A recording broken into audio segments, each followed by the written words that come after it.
Welcome to Inspirational True Stories, where we share the incredible journeys of individuals who overcome adversity.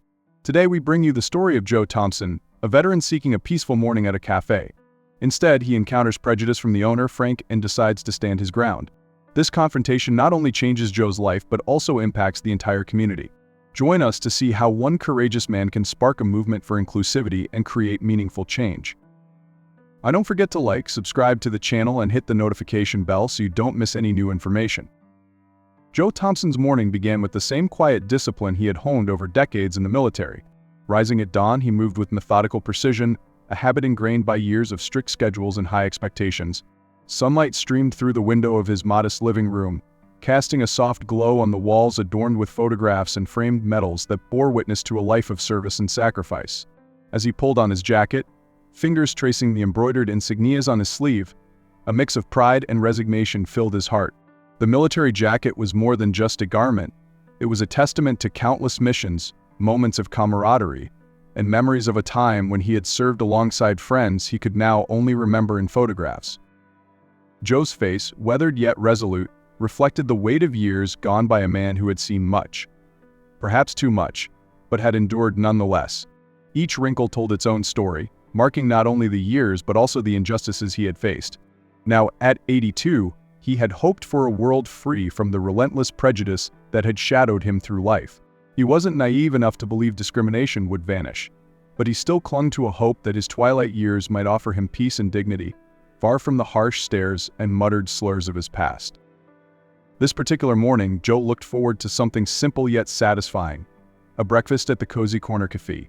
The thought of a hot cup of coffee and a quiet corner to sit with his newspaper had become a cherished ritual in recent months. The cafe was modest, with a charm that appealed to him, a place where he could sit quietly, an observer to the town's humdrum life, allowing himself a rare moment to unwind.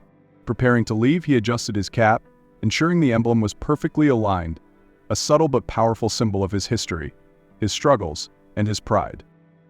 The town was just beginning to stir as Joe stepped out into the brisk morning air, his steps steady but measured. Each stride hinted at the strength that age had not yet managed to steal from him, despite the toll of years. The familiar streets greeted him as he made his way toward the cozy corner café, the sight of it offering a quiet assurance, a symbol of the comfort he sought within. Entering the café, he paused briefly at the door, his gaze sweeping over the warm, inviting interior, absorbing the cozy atmosphere.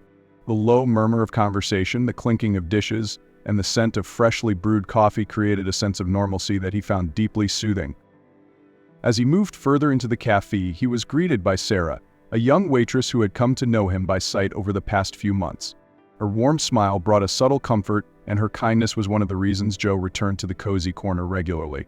"Good morning, Mr. Thompson," she greeted him, her voice bright but respectful. "Would you like a table by the window today?" Joe nodded, appreciating her thoughtfulness as she led him to a small, sunlit table near the window, a spot that offered him a view of the street outside, where he could watch the world go by as he savored his breakfast. Joe settled into his chair, folding his hands on the table and letting the soft sunlight warm his face. He felt at ease, his attention momentarily absorbed by the sights and sounds around him. Sarah returned shortly, setting down a steaming mug of coffee in front of him, her smile unwavering. "Here you go," she said kindly. Joe thanked her with a nod, lifting the cup to his lips, savoring the rich aroma and the familiar, comforting warmth of the coffee. It was a small pleasure, but one that brought him peace, a brief escape from memories that sometimes weighed heavily on him. As Joe sipped his coffee, his mind drifted, memories flickering like distant shadows. He thought of his years in the service, of friends who had stood beside him, some of whom never made it back. Those days felt both distant and near, etched deeply in his consciousness yet softened by time. The medals he wore were a tribute to those sacrifices, symbols that he wore with quiet pride, reminders of a life dedicated to ideals greater than himself. He thought about the promises of equality and justice, concepts he had fought to protect, though their reality had often fallen short. The moments of calm were all too rare, and he was grateful for each one he could seize. As he gazed out the window, he watched as people went about their routines, a mother guiding her child across the street, a young man jogging, and a couple laughing together as they entered a bakery. These scenes, simple yet filled with life, were reminders of the world he had defended, a world that, for all its flaws, held moments of beauty. Yet Joe's tranquil morning would soon be disrupted. He hadn't noticed Frank, the cafe's owner, observing him from the counter, his gaze hardening as he watched Joe enjoy his coffee. Frank, a man of middle age and deep-seated biases, was well known in the town, though not always for the best reasons. At first glance, Frank's demeanor might seem friendly enough, but his warmth was often conditional, reserved for those he deemed acceptable. For Joe, the experience of facing prejudice was not new, but each encounter carried its own sting, a reminder of the silent barriers that still existed even in spaces that appeared welcoming. Frank approached Joe's table, his movements deliberate, each step signaling an impending confrontation. Joe looked up, meeting Frank's gaze, sensing the cold hostility in his eyes.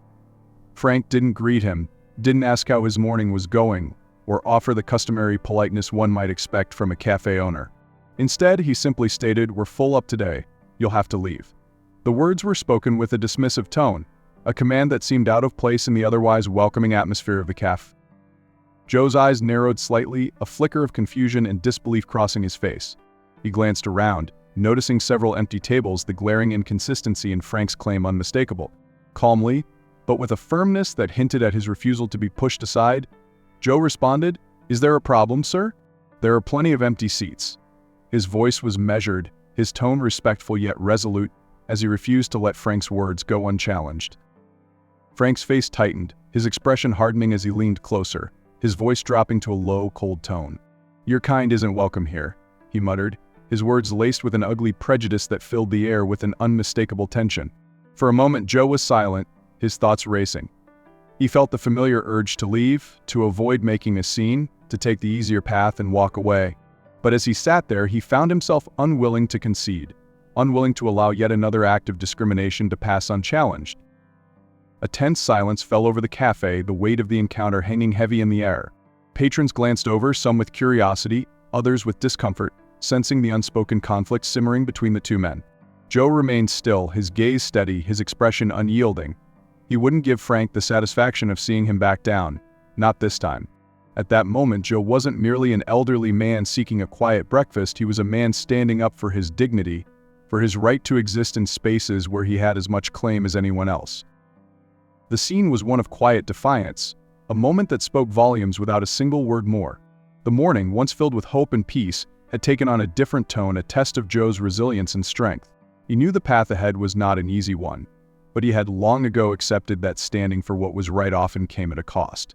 The cozy corner cafe, with its familiar walls and friendly decor, had revealed its true colors, and Joe, resolute in his purpose, prepared himself to face whatever came next.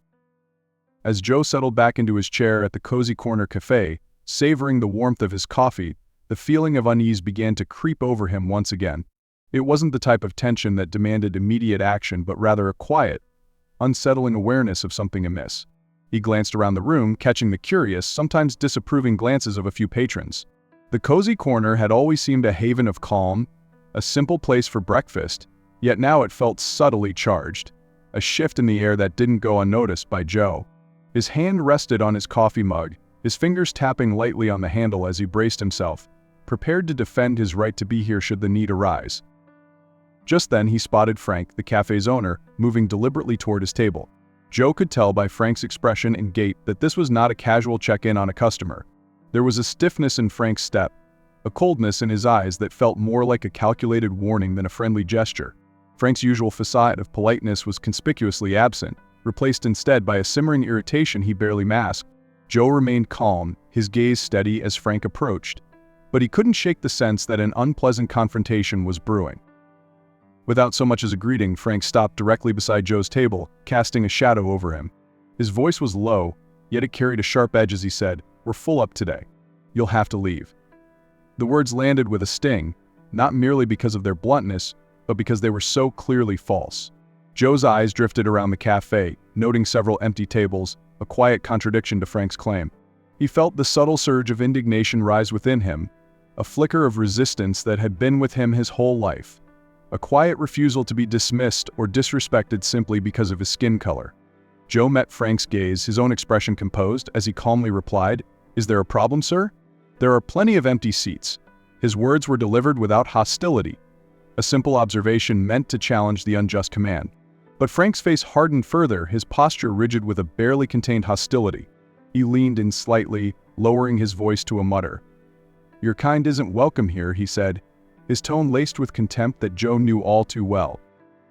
For a moment, Joe felt the instinctive urge to stand up, leave, and avoid the brewing confrontation. A lifetime of facing prejudice had taught him when to walk away, to preserve his peace by removing himself from situations that could escalate. But something about this moment, in this cafe, made him pause. He thought about all he had endured, the countless instances when he had stepped aside to avoid conflict, swallowing his pride for the sake of convenience. Now, at 82, he felt a quiet defiance, a need to stand his ground. Joe straightened slightly in his chair, his gaze unwavering as he held Frank's challenging stare. The cafe had grown noticeably quieter, patrons turning their attention toward the tense exchange unfolding before them. Some shifted uncomfortably in their seats, their eyes darting between Joe and Frank, unsure whether to intervene or remain silent observers. The tension hung thick in the air, a silent reminder of the ugliness that still lingered just beneath the surface of everyday life.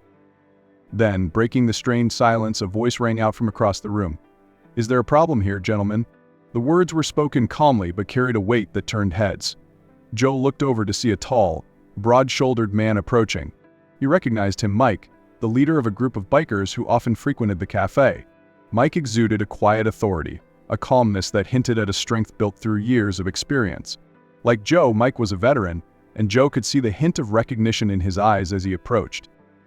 Frank shifted uncomfortably, his posture defensive as he regarded Mike with a wary glance. "This is my establishment," Frank snapped, his tone laced with defensiveness. "I have the right to serve who I want." He seemed emboldened, his voice rising slightly, as if hoping the display of authority would mask the insecurity in his words. Mike didn't flinch. He simply took a step closer, his gaze steady as he addressed Frank. "Rights come with responsibilities, including treating people with dignity." He reached into his jacket pocket, producing his military ID as a silent statement of the values he upheld. "Many of us have fought for everyone's freedom together." The words were delivered with calm precision, a subtle reminder that unity and respect were the very principles they had all sworn to protect. As if on cue, several of Mike's fellow bikers, seated nearby, revealed their own military IDs or tattoos, each emblem a quiet affirmation of solidarity. Joe could feel the room shift, the once tense atmosphere transformed into something powerful and unspoken. The patrons looked on, some nodding in approval, others visibly relieved that someone had stepped in to challenge Frank's bigotry. The quiet strength emanating from the bikers was undeniable, a force that left Frank visibly unsettled. Frank's face flushed with frustration, his grip tightening on the tray he held. Realizing he was outnumbered not by physical force but by the weight of shared values, he stammered, I don't have to explain myself." But his defiance had lost its edge, his authority waning as he faced the collective resistance around him. Mike didn't press further, his point made with a calm finality. He looked to Joe, offering a subtle nod of respect, a silent acknowledgement of the shared journey they had both endured. The tension lingered as patrons exchanged glances, some expressing quiet approval, others murmuring amongst themselves. Mike returned to his seat, the bikers around him exuding an air of calm satisfaction. Frank, visibly shaken, turned and walked back to the counter, his shoulders slumped with the weight of defeat. He cast one last glance at Joe, a mixture of resentment and frustration in his eyes, before busying himself with tasks that seemed suddenly trivial in the wake of the confrontation. Joe remained seated, his expression unwavering, though inside he felt a profound sense of gratitude for Mike and the other bikers who had chosen to stand with him.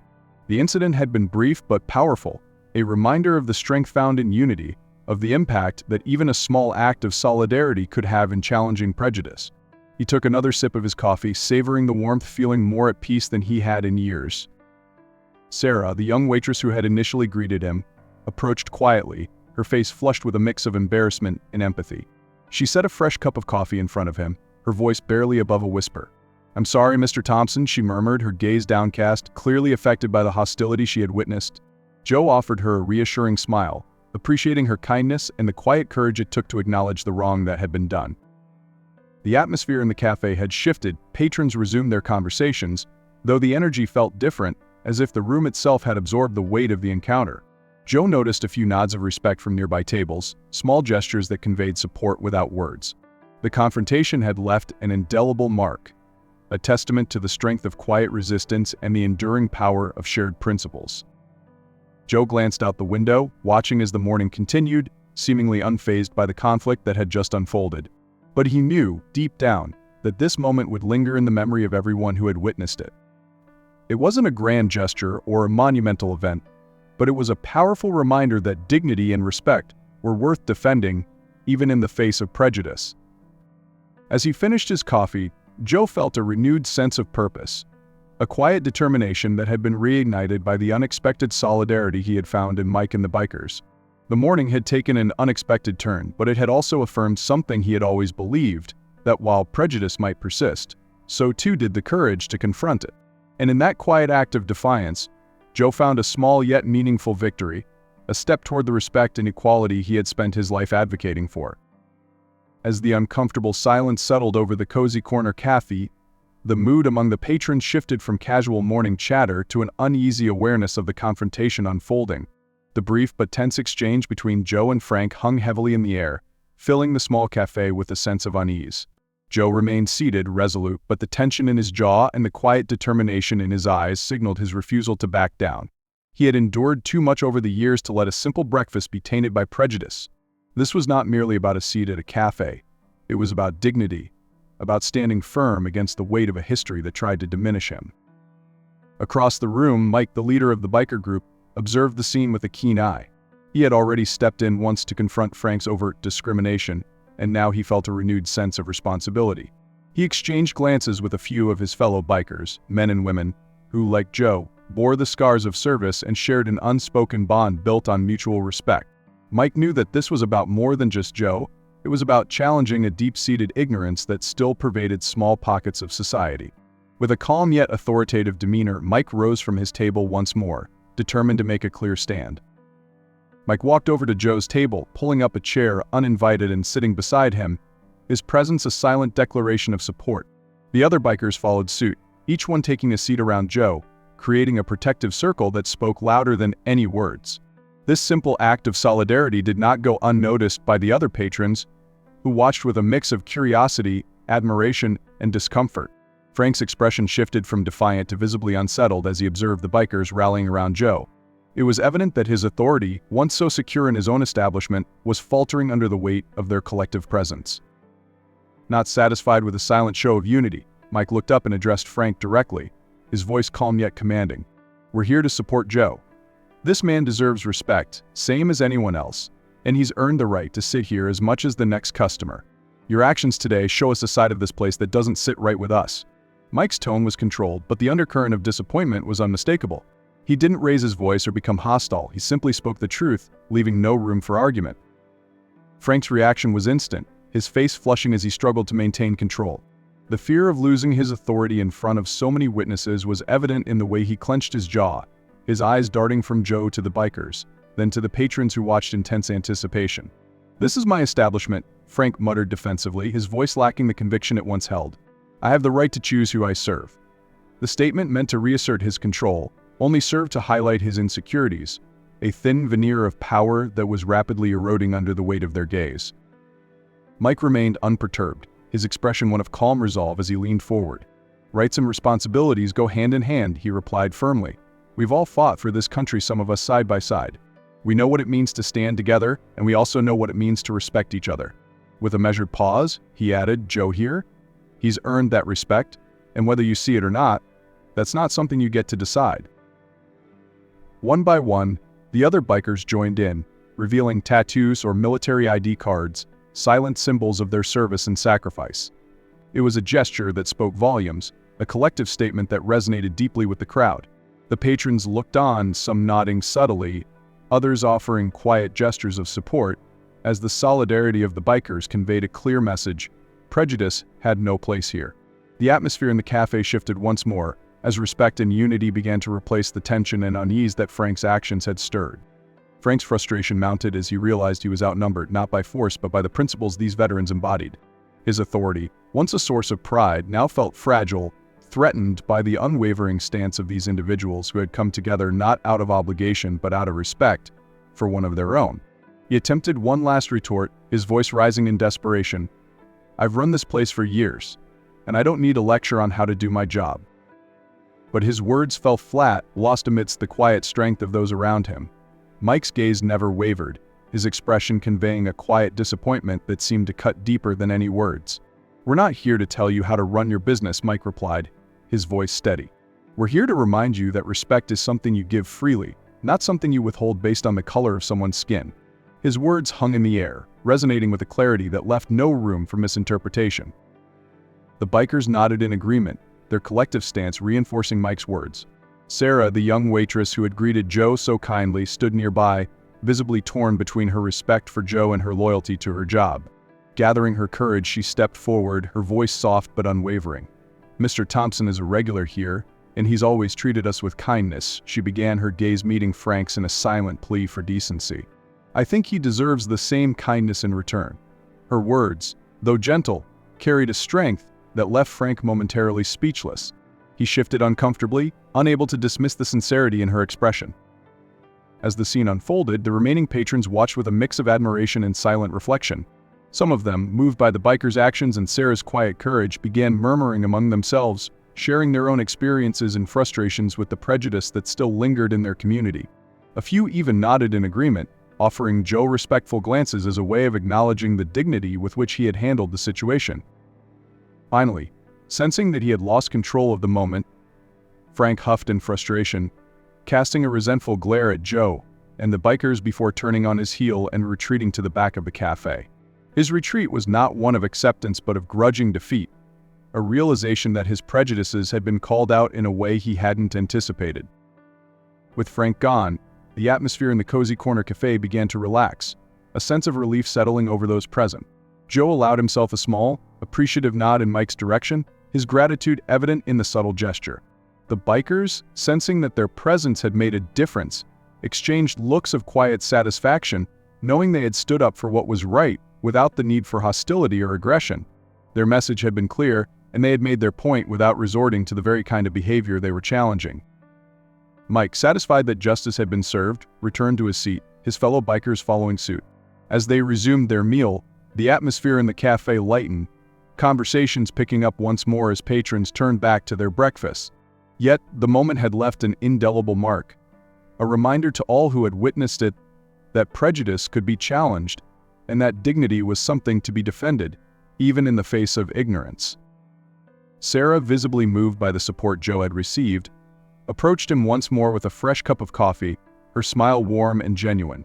"This one's on the house, Mr. Thompson," she said softly, her respect evident in her tone. Joe nodded in appreciation, accepting the gesture with a quiet grace that spoke volumes.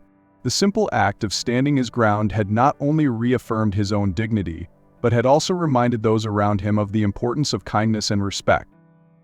As the cafe returned to its usual hum, the impact of the encounter lingered, a quiet but powerful shift in the hearts of those who had been present. The bikers' intervention, Sarah's courage, and Joe's steadfastness had transformed an ordinary morning into a meaningful stand against discrimination. For Joe, it was a reminder that his journey, though marked by struggle, was one worth every moment, a testament to the strength found in resilience and unity. And as he took a final sip of his coffee, Joe felt an unexpected sense of peace, a reassurance that he was not alone in his fight for respect. The people around him, strangers mere moments before, had proven themselves allies, standing by him in an act of quiet defiance that held more power than any confrontation ever could. The atmosphere in the cozy corner cafe reached a breaking point, the tension palpable as Frank's retreat left an unsettling quiet in the room. Patrons exchanged anxious glances, uncertain of what would happen next. Joe Thompson sat at his table, his demeanor calm yet alert, aware that the confrontation had only temporarily subsided. The bikers, still gathered around him, remained vigilant, their presence a solid wall of support that shielded Joe from any further aggression. Mike, the leader, observed the door through which Frank had exited, anticipating a potential eruption. Moments later, Frank stormed back into the cafe, his face flushed with anger and indignation. The bell above the door jingled sharply as he stepped through, drawing the attention of everyone inside. He was no longer just the owner, he was a man backed into a corner, and that made him dangerous. "Get out," Frank shouted, his voice reverberating off the walls, a desperate attempt to reassert control. "All of you, you think you can come in here and dictate how I run my business? You're not welcome." His words cut through the air like a knife, leaving no room for negotiation or understanding. The bikers exchanged glances, their expressions a mix of resolve and determination. Mike stood up, positioning himself at the forefront once more. "This is not about dictating anything, Frank. "It's about standing up against prejudice and treating people with respect," he replied, his tone steady and firm. The tension had escalated, but Mike remained unyielding, embodying the strength that had characterized the bikers from the start. "Respect." Frank scoffed, taking a few steps forward. "You think you can come in here, flex your muscles, and intimidate me? This is my cafe. You can't tell me who I can serve." His voice rose, echoing the frustration and anger that had been boiling beneath the surface. Patrons watched in silence, many leaning forward in their seats, eager to witness how this confrontation would unfold. The stakes had never been higher, and the atmosphere crackled with anticipation. "Intimidation has nothing to do with it," Mike responded, his calmness unwavering despite Frank's escalating rage. "This is about basic decency, and you've clearly forgotten what that means. You can choose to be better, or you can continue to wallow in your ignorance." The words hung in the air, a challenge that dared Frank to reconsider his actions. Frank's frustration erupted. "I don't need a lecture from you or anyone else. You're all just a bunch of outlaws." He waved his hands dismissively, but there was an undercurrent of fear in his voice. The bikers had become a formidable force, a united front that stood against his bigotry, and he felt the ground shifting beneath his feet. In a moment of raw anger, Frank pointed at Joe. "And you think you can just sit here and demand respect? You don't belong in my cafe." His words were dripping with disdain, a final attempt to humiliate Joe publicly. But Joe, drawing on the strength that had carried him through a lifetime of challenges, rose to his feet. The room fell silent, all eyes drawn to him as he squared his shoulders, a mixture of defiance and dignity radiating from his presence. "I've earned my place here, just as anyone else has," he stated, his voice steady and clear. "I've fought for this country and for the right to sit where I choose without fear of discrimination. Your prejudice does not define me, and it certainly doesn't define this cafe." The conviction in his voice resonated deeply, and the patrons leaned in, sensing the shift in the tide. Joe continued, "I'm not asking for special treatment. I'm demanding what every person deserves, a space where they can exist freely without the weight of your ignorance bearing down on them." His words were powerful, an assertion of his rights that struck a chord with everyone present. Frank, momentarily stunned by the strength of Joe's statement, faltered, the anger on his face momentarily replaced by uncertainty. He glanced around the cafe, the realization dawning that he was not alone in his bigotry. The bikers stood resolute, and patrons murmured their support, echoing Joe's sentiments. "You're outnumbered," Mike interjected, sensing the momentum shifting in Joe's favor. "This is not just about one man, it's about everyone who believes in treating others with respect. Your intolerance has no place here?" Feeling cornered, Frank's face contorted with frustration and he spat out, "Get out. All of you. If you don't like it, then you can leave." The desperation in his tone only emphasized how precarious his position had become. But instead of retreating, the bikers began to rise in unison, their movements deliberate. Mike turned to the group, nodding in solidarity. "We're leaving, but we're not going quietly. We will not support a business that tolerates bigotry." As the bikers stood together, the patrons began to join them, rising from their seats, creating a wave of support that flowed through the cafe. Joe took a deep breath, looking at the faces around him. "This is not just about me or the bikers. It's about creating a community where everyone feels safe and valued. We're standing together, and it's time for this cafe to reflect that." Frank's desperation turned into rage. "You'll regret this. You think you can just walk out and destroy my business?" He shouted, but his voice was laced with panic, realizing that his grip on the situation was slipping. As the bikers began to file out, Mike called back over his shoulder, "You're the one who needs to reconsider. We're all leaving to make a statement. This isn't over." With that, he led the group out of the cafe, a powerful demonstration of unity and strength. The patrons followed suit, each one standing up and walking out, leaving Frank alone behind the counter, the reality of his actions crashing down around him. Once outside, the bikers gathered, the air buzzing with a newfound energy as they discussed the impact of their collective action. Joe felt a rush of gratitude toward the men and women who had stood by him, their solidarity igniting a spark of hope within him. "Thank you," he said simply, his voice steady. "This means more than you know." Mike smiled, clapping Joe on the shoulder. "We've got your back. This isn't just about one day, it's about changing how things are done. We'll make sure everyone knows what happened here." The camaraderie among the bikers was palpable, a testament to the values they held dear. As news of the confrontation spread throughout the town, the impact of their actions rippled far beyond the walls of the cafe. Social media buzzed with stories of the incident, and people began to rally in support of Joe and the bikers. The community that had once been silent in the face of prejudice began to find its voice, united in the belief that change was not just possible but necessary.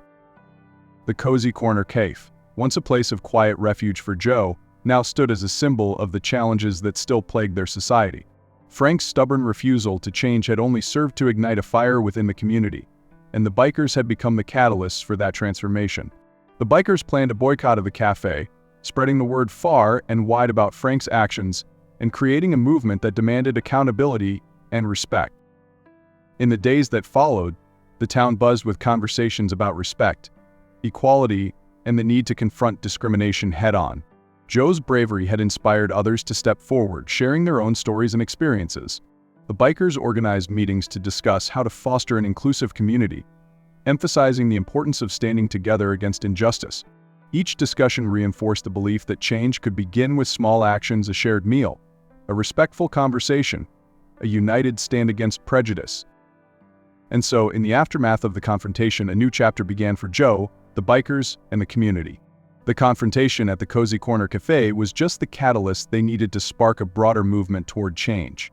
Joe felt a renewed sense of purpose, driven by the support he had received and the realization that his fight for respect was far from over.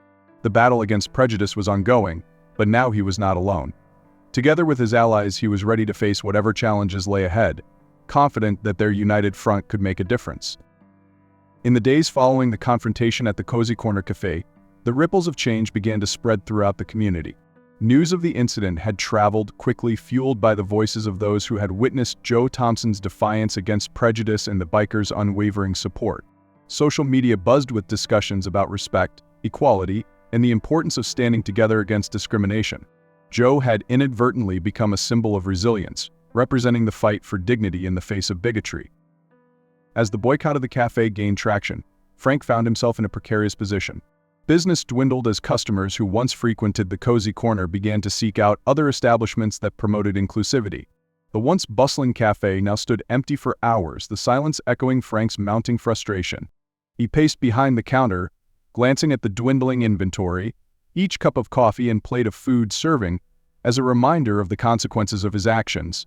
The community he had taken for granted was now turning its back on him, leaving him to grapple with the repercussions of his discrimination. Meanwhile, Joe and the bikers became increasingly involved in community discussions about inclusivity. Mike organized meetings at local community centers, inviting people from all walks of life to share their experiences and ideas. The bikers had created a safe space where individuals could express their thoughts on how to foster an environment that celebrated diversity. Joe attended these gatherings, his presence a quiet reminder of the stakes involved. He listened intently as others shared their stories of prejudice and resilience, nodding in understanding as they spoke of the challenges they had faced.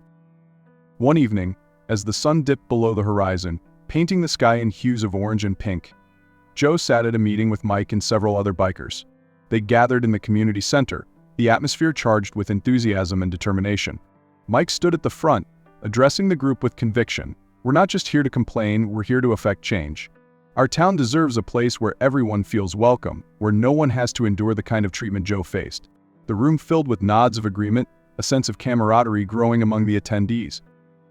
Joe felt a sense of belonging in this space, surrounded by people who shared his vision for a more inclusive community. As Mike continued to outline their plans for a series of outreach initiatives, Joe raised his hand. "I think we should reach out to local businesses too," he suggested, his voice steady and clear. "We need to show them that being inclusive isn't just good for individuals, it's good for business. A diverse clientele can strengthen our community and economy." His suggestion was met with enthusiastic applause, reinforcing the idea that everyone had a role to play in fostering change. In the weeks that followed, the bikers initiated various programs aimed at promoting inclusivity. They organized a community picnic that welcomed all residents, regardless of background, creating an environment where friendships could flourish. The event featured food from local vendors, music from various cultures, and activities designed to encourage interaction among attendees. Joe volunteered to share his story, hoping to inspire others to speak out against prejudice. His presence was met with warmth and appreciation, a testament to the impact one individual could have when empowered by a supportive community. At the same time, Frank's situation continued to deteriorate. The boycott had sparked conversations among local business owners, many of whom began to reconsider their own practices and attitudes. Whispers of change circulated, and a few progressive cafe owners started to collaborate with the bikers, seeking ways to promote diversity and inclusivity within their establishments. As they observed the positive response from the community, it became evident that the path forward required reflection and change.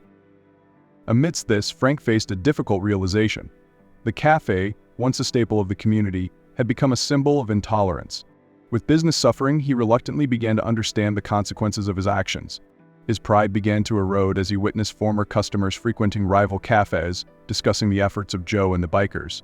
He realized that his refusal to adapt had not only cost him patrons but had also left him isolated, a stark contrast to the vibrant community around him. One evening, as the community picnic drew closer, Joe and the bikers took the initiative to visit Frank, hoping to open a dialogue.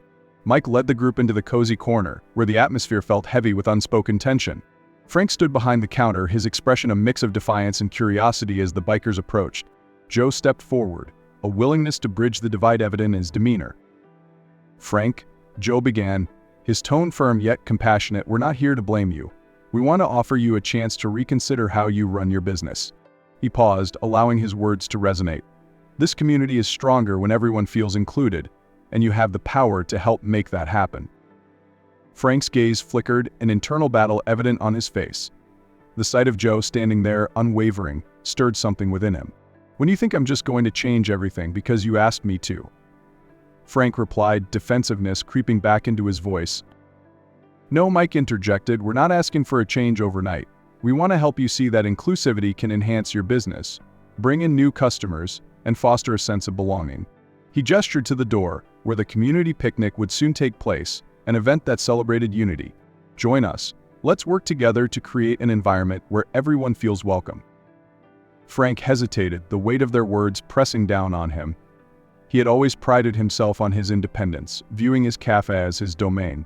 But the reality of his isolation began to sink in, and for the first time, he contemplated the potential of embracing change. "I don't know if I can do that," he admitted quietly, his voice lacking its previous bravado. "We'll be here to support you every step of the way," Joe assured him, a sincere tone softening the edges of the conversation. "This community deserves better, and so do you. You can be part of the change." The bikers stood behind Joe, their collective presence a reminder that they would not abandon him. Over the next few days, the community picnic unfolded with joyful energy, a celebration of diversity and unity. Frank, having finally accepted the invitation, set up a small booth at the event. His initial anxiety about facing the community faded as he observed the vibrant atmosphere around him. People of all ages and backgrounds mingled, laughter ringing out and conversations blossoming in every corner. The sense of camaraderie was infectious, a powerful reminder of the strength that comes from standing together.